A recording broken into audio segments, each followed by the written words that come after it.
Howdy, I'm Shannon and this is my March 2019 No Buy Recap.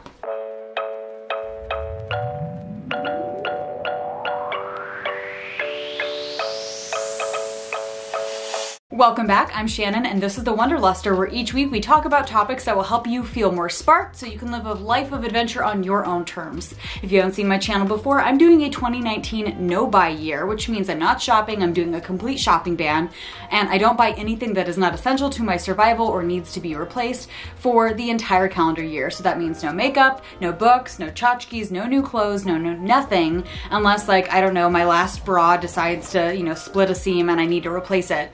I have to use up everything I have, and if you've seen some of my other videos, you know I have a brick ton of beauty products. I have plenty of clothes and I have plenty of clutter around the house, so this year keeps me pretty busy, but it's been a challenge for sure. If you haven't seen my other videos about my 2019 no-buy year, my shopping ban, please feel free to check those videos out. You can see why I'm doing it, what I've learned so far. You can see my previous month's recaps, but for March, which is the video I'm recording right now, I'm actually gonna go through some of my learnings from the month, the things that tempted me, the things I almost bought or really wanted to buy or normally would have bought had I not been on a shopping ban. And then finally, I'll share my notable purchases for March. So what I actually did spend my money on. I don't document all of the things I've spent money on, like obviously like groceries, medicine, veterinary care for my dogs, things like that. I don't really share those. But anything that's like notable that falls into the safe category or that I had to spend money on that was, new and notable for me, I will share those things. All right, so March learnings. Yes, March, just like February, seemed to fly by. I'm actually happy to report that I finally finished my taxes. I really need like a shot of whiskey or 5 after getting them done. If there's anything that reminds me of why I need to simplify my life, be more focused and be more meaningful and more just thoughtful in my day-to-day, it would be tax season. Even with the best of intentions and the strides I've made in years past in keeping organized, there's nothing that gets me white hot ragey faster than looking through all my receipts and trying to tally up all my expenses. I do Airbnb, I work a 9-to-5 job, and I also do some freelance writing on the side, which means I have a whole bunch of vendors, a whole bunch of tax forms, a whole bunch of stuff. So my taxes aren't super straightforward and I just haven't found the perfect system for it yet. But I have to say, even though I got really ragey this year doing my taxes, it went a lot faster than it has in years prior. So a little, pat on the back there. I'm not where I want to be with my taxes, but this commitment and this journey that I have to getting towards a more simplified and sparked life, I think getting through tax season this year is just a reaffirmation of why I need to simplify my life and become more intentional and more impactful, and also why I need to keep whiskey on hand. So cannot wait to submit all that paperwork to my accountant tomorrow and then hopefully finally be done. But that was a huge hurdle and I was happy to get that done right before I record this video, because had I done it in the reverse order, you would have just seen a very angry Shannon on camera because I hate tax season. This month I had quite a social calendar going for me. I went out on dates, I went out to meetups, I met up friends, I spent a lot of money on food and drink. And one thing, even though for this no-buy year I can't buy any new clothes, I'm very satisfied with everything I have in my closet. But I have to say, in this like transition time between winter and spring, I found that I don't really have any intermediate clothes that I really like. Like I have really wintry clothes and really summer clothes. And I find that for like a date night or for like a nice going out night, I have really formal clothes or I have really like casual clothes, and I don't really have like footwear that really is in between. Like I have heels and I have flip-flops, and I wish like before I started my no-buy year I would have thought of like what are some of those like cuter shoes that aren't super casual that are a little bit sexy but still practical. Like I don't have any comfortable but yet still sexy shoes. I have like 6-inch heels or like really ugly flats. And sometimes like I want to get somewhat dressed up or like take a pair of jeans and make them a little bit classier, but I don't want to wear heels, and I don't really have anything in between. Like I'll show a pan over of some of my shoes, like heels or like comfy, super casual shoes. I don't really have a whole lot in between. So I really wish I would have thought that through before I started my no-buy year, but I think it also speaks to the fact that I really need to learn what I'm using and what matters to me. So these are important learnings. I wish I would have been psychic and known that I needed more in between, like date night clothes or going to a nice bar type clothes that aren't, wedding attire, but aren't super casual. But you know what, live and learn. I also learned that with patience, things will come to you for free. I cannot really buy anything that I don't need this year, and one thing that got messed up with one of my previous Airbnb renters was my saucepan. I had a couple that was staying with me in the fall of last year, and they used the crud out of my saucepan and scratched it up pretty darn good that I had to throw it out. And I made do with some of my other pans, and it would have been, I think, within the rules of the no-buy year to get a new saucepan for like boiling soup or making broths or something like that. It would have been within the rules of like replacing something that was completely broken, but I didn't really want to do it, and I had some like larger pots that would do the same thing. It's just they were kind of bulky. Lucky for me though, at work we have some props that we use for cooking, for photo shoots. I work in marketing, and we were getting rid of some perfectly good saucepans that just weren't, you know, what we needed for the style we were shooting for any longer. So I ended up getting some free saucepans and a really nice cutting board this month for absolutely free. So that was pretty exciting, and I just know that with anything that I need, luckily those things will come to me, and sometimes it is frustrating that I don't just go out and buy things anymore. It also means that I'm slightly more intentional and I don't just react as much as I used to. I also want to give a shout out to two of my amazing friends because as I just mentioned, I can't buy a whole lot, but here in San Antonio, we have a season called Fiesta. It's kind of like Mardi Gras season, except it's more close to Easter. And basically it's celebrated with parades and cascarones and all kinds of really good food, like chicken on a stick. And it's just a really fun time. Like if you ever come to San Antonio for Fiesta, I'd highly recommend you stop by and say hi. But one of the cool things about Fiesta is medals. So people will wear and collect medals. They come out for all the local businesses, all the local charities, the mayor, like the Spurs, everybody has special limited edition yearly Fiesta medals.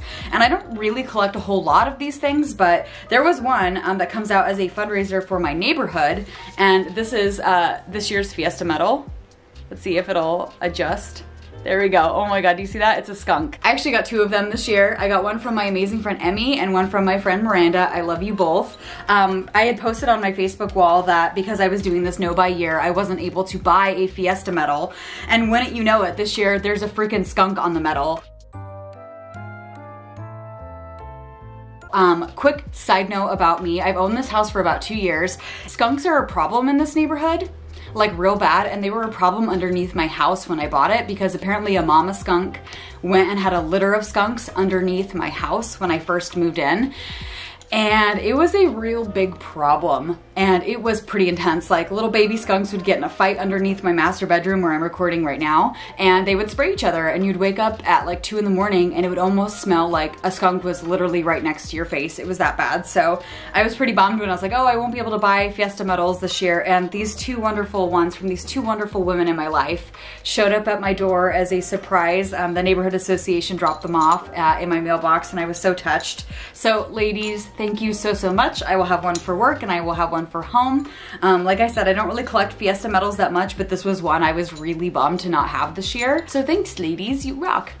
So all in all, in the month of March, I feel really blessed that sometimes, yeah, there are things I can't buy or things that I really want to buy, but people are just so generous and like things work out in the end. So March learnings are get some more clothes for date night when I'm able to shop again. Also, just know to be patient because, you know, the right things, you know, will come. The right things will come. They'll show up because people are kind. So that's March in a nutshell. All right, so what were my March temptations? Ooh, yeah, March temptations. What did I want to buy but obviously cannot buy because shopping ban? Well, the first things first is I saw these really fun, I guess you would say like, I don't know what style they are, but they're like Chinese style cups and saucers and plates. They look like your typical fare that you would see in a Chinese restaurant, but if you look closely, they have zombies and Godzilla and Sasquatch on them. They're like kind of a hidden thing. I saw these from Calamity Ware. There was a set of cups for $48.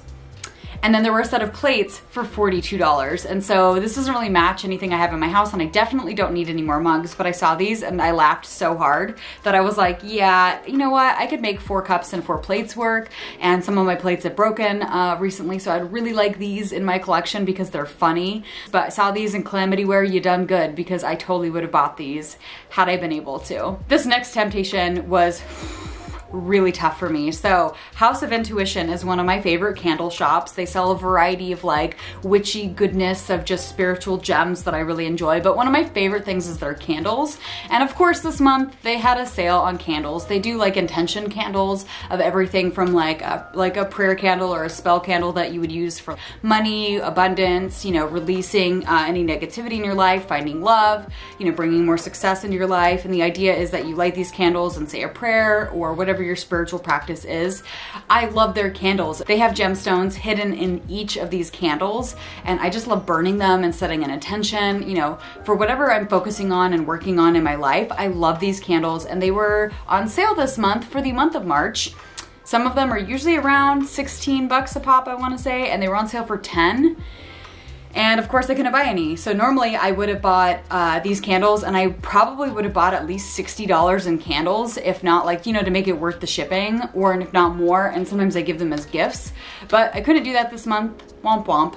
But they're really good candles, and maybe this time next year I'll be able to buy some more, but I have to work through some of my other just random candles. I'm sure they'll work just fine. But yeah, I was pretty bummed because anytime House of Intuition has a sale, your girl's all over that. This next one is typical for me. I always see things on Instagram as I'm in their discovery tab, or, you know, I see something posted. This bath fizz is a rainbow. It looks like a cloud, and when you put it in the water, it like leaks rainbowy goodness throughout your bathtub. It is amazing. I saw this and it just made me instantly happy. It definitely sparked joy. These rainbow fizzies are from Bella Grace Bath, and it runs about $14.95 per bath bomb, which is pretty pricey. Usually a Lush bath bomb will run you around like $6, $8, which is still like not cheap for one bath, right? But whew, I saw this and I was like, oh my God, it's like a rainbow in your tub. And of course was absolutely like, I want this in my life, but you girls gotta wait. You gotta wait. This next item is a gorgeous pair of earrings that just made my heart skip a beat when I saw them because they're absolutely stunning. These earrings are crafted by an indigenous artist, and it's carried through the shop called Be Yellowtail, who I follow on Instagram.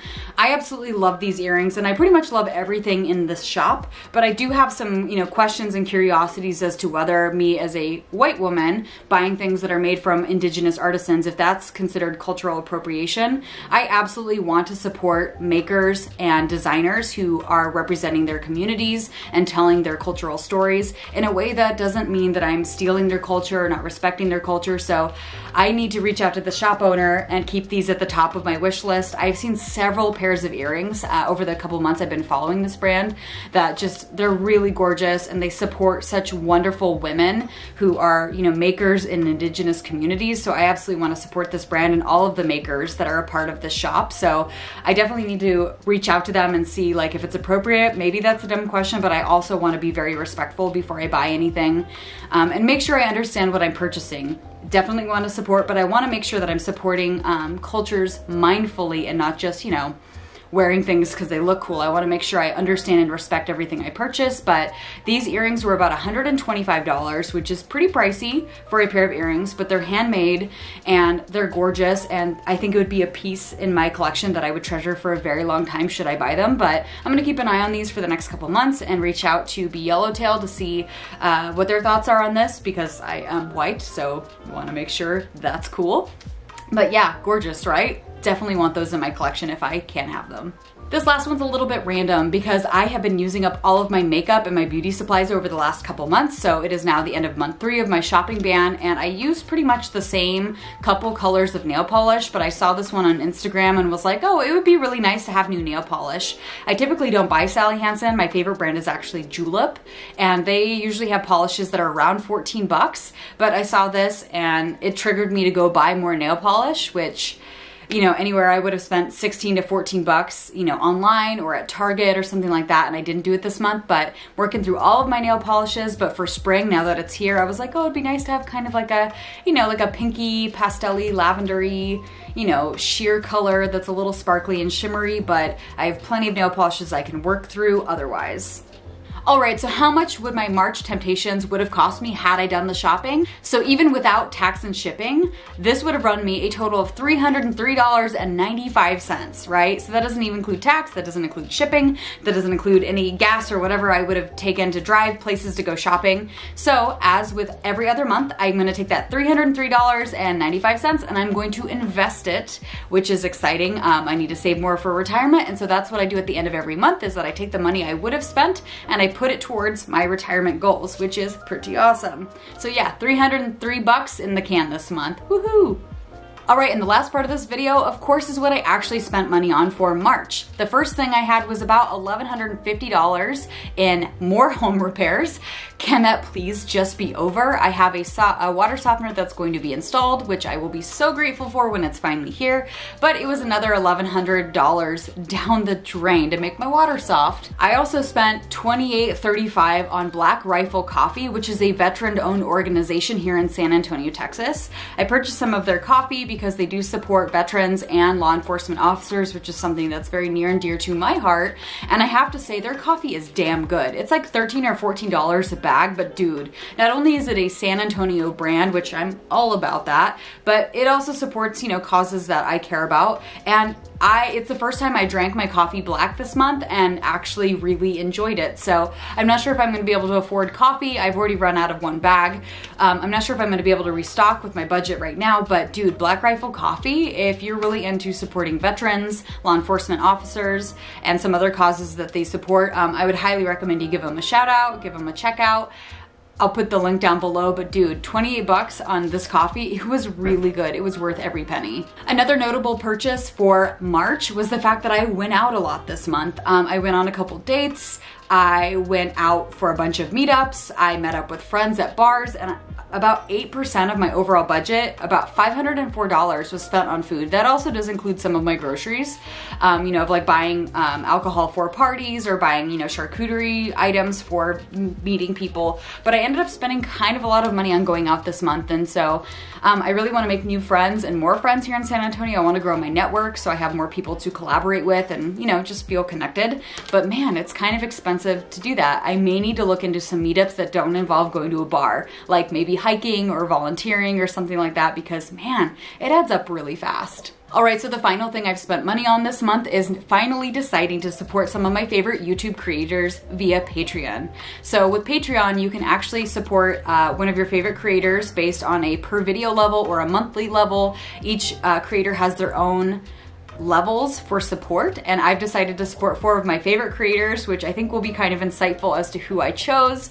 and why. So I'll just run through who I support this month. I spend about $17 a month in total on Patreon, which is not a ton, but since so many YouTube creators get dinged or they get attacked by these copyright companies that troll and try to get money siphoned off of your YouTube revenue, I decided that for some of my favorite creators who sometimes tackle some subject matter that means they get demonetized, it was time I put my money where my mouth is and support them so they can continue creating amazing content that I enjoy watching because I don't pay for TV. So here's who I support with Patreon. So one is a channel called Ask a Mortician. Yeah, I know, kind of creepy, kind of weird, but I absolutely love, I think her name's Caitlin, and she looks almost like Betty Page, but not really. She is so fun to watch, and she talks about everything from natural burials to weird morbid history to answering your questions about death. She's actually a mortician in the LA area, and her programming is super insightful and it's really entertaining. I have to say, she does an excellent job that if you're kind of into the macabre, if you have a little bit of a morbid curiosity, or death doesn't give you the heebie-jeebies, but you want to learn more about it, or some, you know, kind of dark and morbid history in a fun and insightful way, I highly recommend you check her channel out. I will link her below. I also support 2 law enforcement officer channels, Mike the Cop and Donut Operator. I think law enforcement is it's very fascinating to me, which you may not know this about me. I was actually going to be a criminal justice major in college. That was one of the things I looked into. My dad really wanted me to be a police officer, but if you know anything about me, no. couldn't, no, there are a couple things that I just couldn't do, and that is definitely one of them. But I find that, you know, learning about the law and learning about how things go down and, you know, just exploring new things, is kind of the kick I'm on right now. And I think both of their channels, both Mike the Cop and Donut Operator, are really insightful to help me understand different aspects of the law and popular culture and some of the things that are happening in culture right now between, you know, Black Lives Matter, Blue Lives Matter, and just getting a, you know, differing opinions to learn more about a side of life that I really stopped exploring after college. So this sparked wonder for me, and I've just been on this like law enforcement kick lately. So I figure whenever you're excited to learn about something new, even if it's like Ask a Mortician or about law enforcement, I don't know, random, just like follow your passion. So I'm not sure how long I'll be really like binge watching stuff about death and law enforcement. I don't know, but I decided to finally support those creators. The last channel I support is Defunct Land, and oh my god, I love this channel. My friend Max introduced it to me when I was visiting him in Chicago a while back, and Defunct Land basically talks about Disney mania, Disney lore, everything that goes between rides that are no longer here, rides that should have been here, weird culture and history of the Disney company and like their ventures trying to open Euro Disney. I think I'm not even doing this channel justice, but he does an in-depth and entertaining take on like Disney culture in general. So if you've ever wanted to know the story behind certain rides or some of the history of such a monumental company as Disney, I would highly recommend you check out Defunct Land. Defunct Land also goes into other properties that are not owned by Disney, so Six Flags and some other things like that. I love theme parks myself, so again, it was another channel that absolutely sparked some wonder for me, so I decided to support him with my $1 a month, and not a whole lot of money, but definitely wanted to support a great channel that provides such excellent content. Alright guys, so that does it for my March recap. I hope you found this video entertaining. If you made it this far, thank you so much. And for everyone that's been commenting on my videos and following me along on this journey and chiming in to share what you've been up to with your decluttering and minimalism journeys, I am cheering for you. You are doing great, and I absolutely love hearing from each of you. So please, if you haven't said hi yet, go ahead and say hi in the comments below, because you're awesome and I want to hear from you. Alright guys, but that should do it for this video. I think it's already been long enough. I'm probably gonna go celebrate the end of my taxes with a shot of whiskey, or maybe a cup of tea, or maybe every cookie I can get in my face. I don't know yet, but again guys, thank you so much for spending your time with me. I hope you had a wonderful March, and until my next video, I will see you next time. Bye guys.